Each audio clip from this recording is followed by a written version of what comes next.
Hello friends, welcome in Uday career academy. दोस्तों, आज की इस वीडियो में हम रेलवे के द्वारा आयोजित की गई एएलपी की परीक्षा के बारे में बात करेंगे। दोस्तों, हम यहाँ पे पटना जोन के कट ऑफ के बारे में आपको बताएंगे। दोस्तों, CBT 2 का एग्ज़ाम हुआ है और उसका रिजल्ट जल्दी ही आने वाला है। उससे पहले हम आपको कट ऑफ बताएंगे। आप कट ऑफ देख लीजिए, इसमें कितना गया था आपका।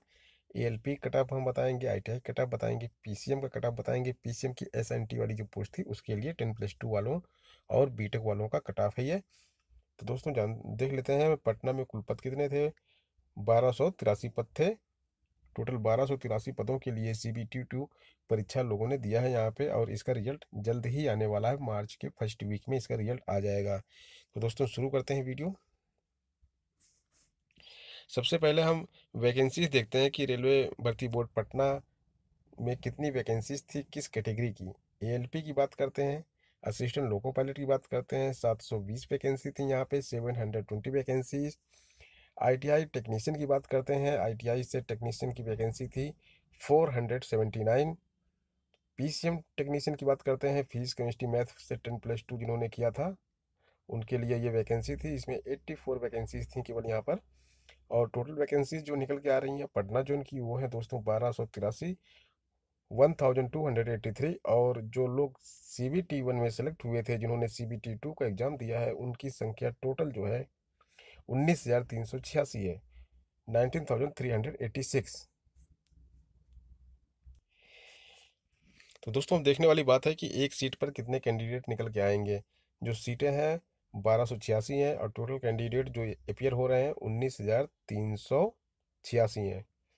तो 19,386 को जब हम डिवाइड कर देंगे 1283 से, तो ये फिगर निकल के आएगी 15.10।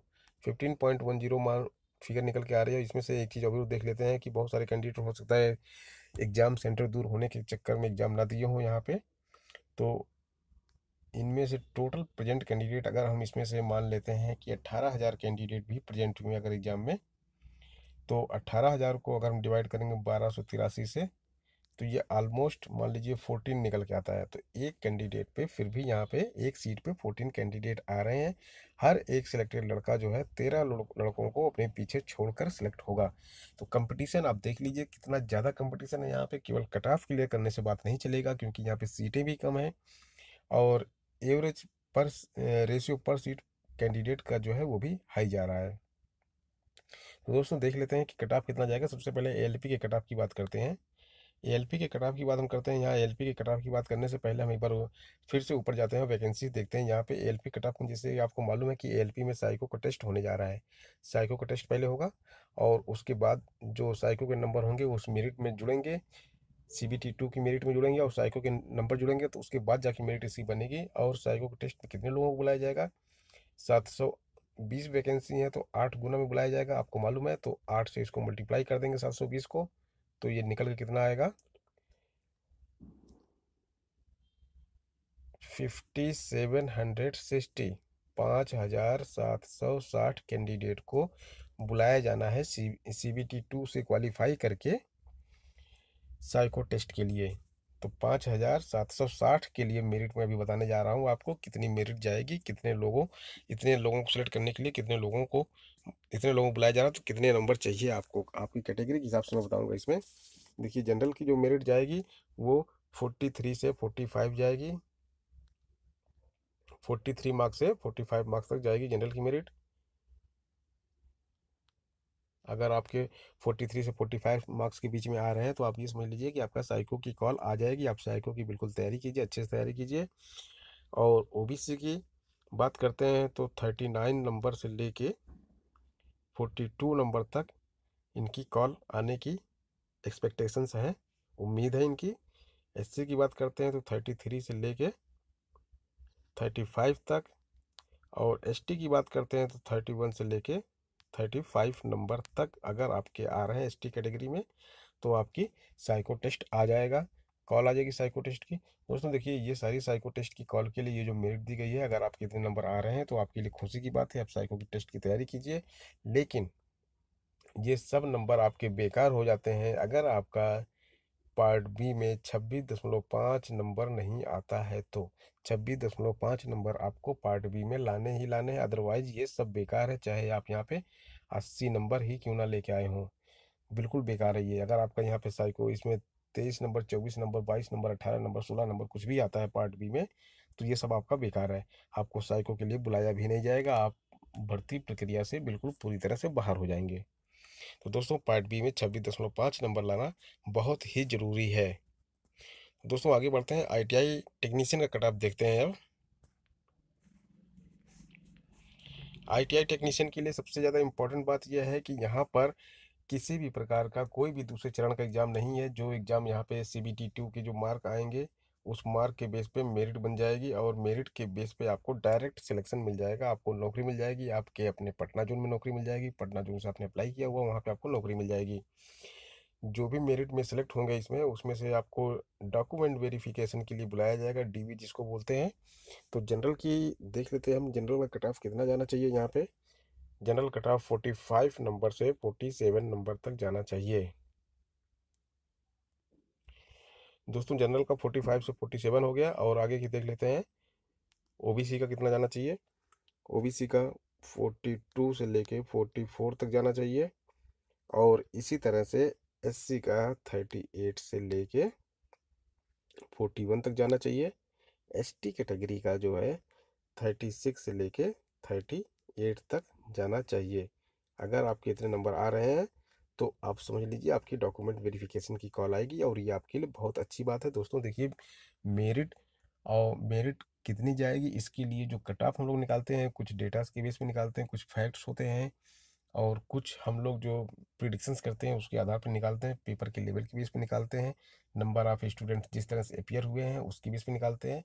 तो एग्जैक्ट कट ऑफ निकाल पाना किसी के लिए भी संभव नहीं है, ना आपके लिए, ना हमारे लिए, ना किसी अन्य के लिए, क्योंकि ये रिजल्ट आने के बाद ही पता चलता है।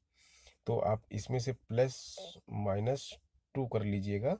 +-2 करने से ये होगा कि आपका 45 है, तो 45 पे अगर आप तैयार है डॉक्यूमेंट वेरिफिकेशन के लिए, तो हो सकता है ये 47 चला जाए, या फिर हो सकता है कि 43 तक ही रह जाइए, 43 पर ही डॉक्यूमेंट वेरिफिकेशन की कॉल आ जाए और आपको जॉब मिल जाए। +-2 का ये मतलब होता है, प्लस इधर 2 हो गया, इधर -2 हो गया, इधर +2 हो गया।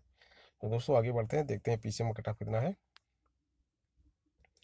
PCM कैटेगरी का जहाँ तक आपको मालूम है SNT वाली पोस्ट थी, इसमें 10+2 वालों ने अप्लाई किया था, और इसमें बहुत सारे बीटेक के लोग भी अप्लाई किए हैं, बीटेक से इलेक्ट्रॉनिक्स वगैरह के लोग इसमें अप्लाई किए हुए हैं, और इसकी सीट भी बहुत कम है, आपको मालूम है 84 सीट है केवल। तो 84 सीट में यहाँ का जो कट ऑफ जाना है, कट ऑफ जो है यहाँ का हाई जाना है, और वैसे भी PCM का कट ऑफ हाई जा रहा है हर एक जोन में, क्योंकि जो टोटल कैंडिडेट मिले हैं हमको 19,386, इसमें मैक्सिमम कैंडिडेट जो हैं PCM वाले हैं। 19,386 जो CBT क्लियर किए हैं, इसमें अधिकतर PCM वाले कैटेगरी के कैंडिडेट ज़्यादा हैं इसमें। तो PCM में ज़्यादा कंपटीशन हो जाता है, एक एक सीट पे करीब करीब 70 लोग यहाँ पे आ रहे हैं, 70, किसी जोन में 70 आ रहे हैं, किसी जोन में 75 आ रहे हैं, किसी जोन में 80 अप्रॉक्सीमेटली आ रहे हैं। तो देख लेते हैं कट ऑफ कितना जाएगा। इनका कट ऑफ जो जाएगा उस 72 से लेके 77 तक जाएगा जनरल कैटेगरी का। इतने नंबर अगर आपके आ रहे हैं तो SNT आप बन सकते हैं। और OBC कैटेगरी के लिए जो कट ऑफ है 72, 73 है। इसी प्रकार से ST कैटेगरी कट ऑफ कितना जाएगा, 67 से लेके 70 तक ST कैटेगरी कट ऑफ जाएगा। यहाँ भी आपको केवल डॉक्यूमेंट वेरिफिकेशन करवाना है और कुछ भी नहीं करवाना है आपको। और ST कैटेगरी कट ऑफ जाएगा 65 से लेके 68। दोस्तों ये है cut off, PCM category cut off है ये, जिसमें 10+2 और बीटेक वाले आएंगे। इनका कट ऑफ हाई जाना है, इस नंबर तक है ये। और एक चीज़ और मैं आपको बता दूं, ये सारे जो कट ऑफ मैंने आपको बताया ये सब रॉ मार्क्स हैं ये, और ये बिना नॉर्मलाइजेशन के कट ऑफ है। नॉर्मलाइजेशन के बाद नंबर बढ़ सकते हैं, हो सकता है कि ये 72 नंबर जो नॉर्मलाइजेशन के बाद 85 में कन्वर्ट हो जाए, और मेरिट 85 आपको दिखाई देगी वहाँ पे। लेकिन ये 72 ही जो है जो 85 जाएगा। तो हमने जो ये कट ऑफ बताया हुआ है आपको, ये बिल्कुल रॉ नंबर हैं जो आपके आंसर की देखने के बाद आपको मिले हैं। अगर आपको आंसर की देखने के बाद 75, 76 मिल रहा है तो आपके लिए खुशखबरी की बात है, क्योंकि इसमें से आपकी जॉब लग जाएगी। तो दोस्तों ये था RRB पटना जोन का कट ऑफ। और दोस्तों इस तरह के हमने सभी जोन के कट ऑफ निकाले हुए हैं। तो आपको आपका जिस जोन का एग्ज़ाम है उस जोन के वीडियो आप हमारे यूट्यूब चैनल पर सर्च करके देख सकते हैं, और उसके लिए मैंने एक प्लेलिस्ट भी बनाई हुई है। प्लेलिस्ट का लिंक मैं डिस्क्रिप्शन बॉक्स में दे दूंगा, वहाँ से भी आप अपने जोन का वीडियो देख सकते हैं। तो दोस्तों, इस तरह के अपडेट्स हमारे चैनल पर पाने के लिए आप हमारे चैनल को सब्सक्राइब करके बेल आइकन दबा दें, जिससे कि आपको इस तरह के नोटिफिकेशन मिलते रहे।